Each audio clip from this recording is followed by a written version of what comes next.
Hi, welcome to daily dinner. இன்றைக்கி என்ன டின்னர்னா தக்காளி சாதம் தான் செஞ்சுருக்கேன். அதுக்கு ரெசிபி எடுத்திருக்கேன். நாளைக்கு உங்களுக்கு வீடியோவில் அப்லோட் பண்ணுறேன். என்ன ரைஸாக இருக்குன்னா, காலையிலேருந்து எதுவும் செய்யலை, பழைய சாதம் இருந்துச்சு, அதை சாப்பிட்டோம். அதனால் நைட்டுக்கு ஏதாவது ரைஸே வச்சுக்கலான்னு சொல்லிவிட்டு ரைஸே வச்சாச்சு. நான் சாப்பிட்டுட்டே வாய்ஸ் ஓவர் கொடுக்குறேன், அதனால் ஒரு மாதிரி சவுண்டு இருக்கும். அதுக்கு சைட் டிஷ் பார்த்திங்கனாக்கா ரைத்தா, ஆனியன் ரைத்தா செஞ்சுட்டு அதுக்கப்புறமா முட்டை ஆம்லேட்டும் போட்டுட்டேன்.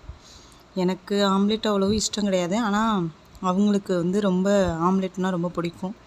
அதுவும் தக்காளி சாதத்துக்கு ஆம்லேட் இல்லாமல் எப்படி? காலேஜ் படிக்கும்போது என் ஃப்ரெண்டு ஒருத்தி கொண்டு வருவாள், தக்காளி சாதமும் அதுக்கு ஆம்லேட்டும். அது அல்டிமேட்டாக இருக்கும். நானும் எத்தனையோ டைம் செஞ்சுட்டேன், ஆனால் அது மாதிரி வரமாட்டேங்குது.